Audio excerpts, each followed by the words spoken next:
Hello guys, welcome to another episode of Clues, Cues and Reviews, and today we're looking at Black Clover chapter number 57. A relatively simple chapter, a bit of a setup chapter, a bit of a cool down chapter before things get exciting again.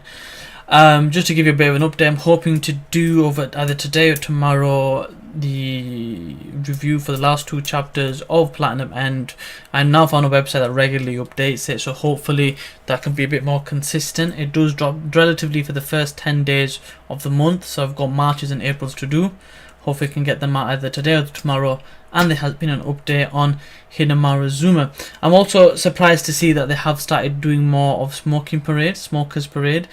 It has been something that's on my to-do list, with Manga Stream not doing as much of NN no Shubatai, so maybe something I pick up in the meantime, so look out for that. But without further ado, let's get into the review. So the chapter in itself is a side story. It starts off like a side story, to be honest with you, and then it ends very much so leading into the main storyline. I think in the way it came out, it really came out of nowhere, but at the same time it's something that we need as viewers, because one thing that I find Black Clover does really well is it really builds and builds and builds and builds and builds, and sometimes you need that cool down, because you know we've been going from arc to arc to arc to arc, and it just keeps getting more intense and hardcore, and the villains are being revealed, and you know these kind of things do take a toll on us readers sometimes. Although we get super hyper and excited about it, sometimes you need that cool down just to kind of relax, unwind, digest and whatnot, and that's pretty much what the chapter does. So essentially it starts off as a kind of a beach holiday. Everyone's getting excited. It's kind of addressed in a way like it's a letter, so it's someone telling the story, and I believe this is Asta to the sister that he's in love with, and I'm guessing the whole idea of this, the concept of this story may be like that. It may be by the end of the story we get this being read in the form of letters or books at the end of the story, or it could just be a one-off letter as a side story. So he's basically explaining that he went to the beach with his co-workers, and this is basically us talking about the people of Black Bull. Everyone's having a crazy time, and you get to see the quirks of people. I mean, you get quite a few funny moments. You get the Magna swing moment when he pulls his G-string practically down, Gouch doing his thing about his sister, that stupid quirk, and nearly killing Asta. The pinata thing was kind of funny, with Charmy nearly killing Asta and thinking he's a watermelon. That was kind of funny. And then you get a bit with the Novella thing. Novella's kind of all shy. She's thinking about Asta getting kissed, and then Asta's in his own world, like, you know, running around saying, yeah, training, and she nearly kills him because she's jealous, of course, and you know it's that infatuation kind of thing. So Asta's got skills in the game he doesn't even realize. So it's an interesting little kind of thing to see that, and being that she's bad at control, you know, she obviously misses.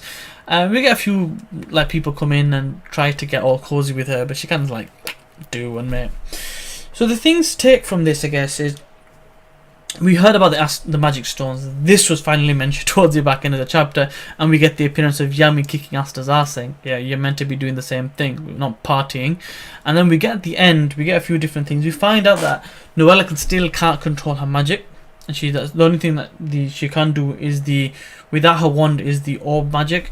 We find out that because of where they are, because of the underground Atlantis type of dungeon, ultimately we have to wait to a full moon before the kind of the link or the bond kind of gets weaker, so they can go down there. Ultimately Novella is going to be a big deal in this, because she has to create that sphere type of magic, the defense circle, to help him get down there. And you can see that ultimately Yami has that principle of, you know, go beyond your limits. So he goes under the idea that you push yourself into a corner, and it's that flight or fight situation where you either crumble or you evolve, and that's the idea we're kind of going for here. So ultimately her power and Asta's power is key to really getting into this dungeon.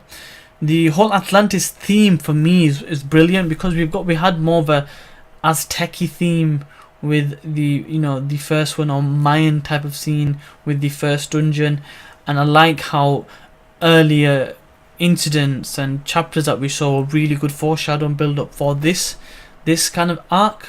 Novella getting that scale, that whole idea of dungeons and whatnot.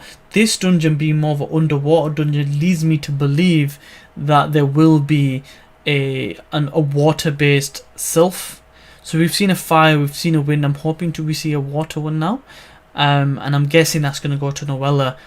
Hopefully, fingers crossed, so she can get that power up, and hopefully she'll get control. What's probably the most interesting part of this chapter, other than the whole quirk and stuff we already know, was that lady that was singing.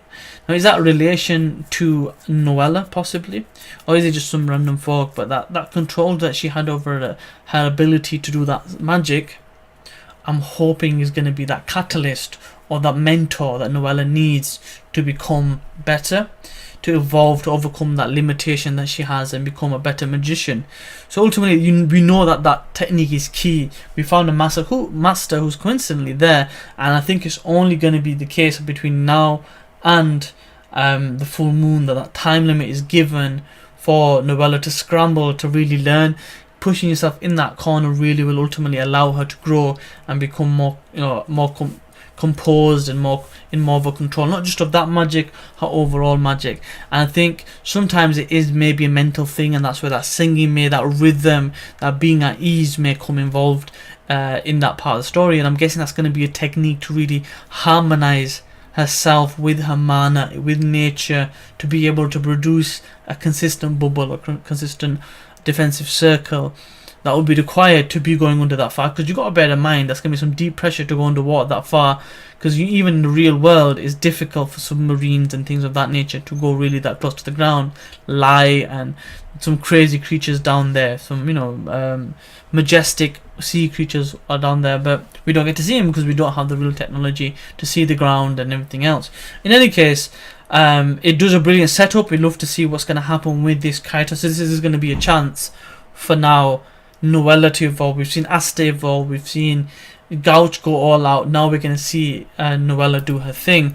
Ultimately, the leader to be more powerful and be a more key component in the order as a whole, in the fights yet to come. I hope you enjoyed the chapter. Relatively simple one, a bit of an analysis rather than just an overview on 5 points. Hope you enjoyed the review. Give me a thumbs up if you enjoyed it. If you liked anything I mentioned in this review, let me know in the comment section below. And any points that I might have missed, by all means feel free to mention them. Also, if you're new to this area and you've just come across this video, feel free to subscribe. I'd greatly appreciate that. I'm on 42 at the moment. I'd like to get to 50 in the goal to get my initial target of 1000 by the end of the year. But as always, take it easy, enjoy yourself, and I'll see you next time.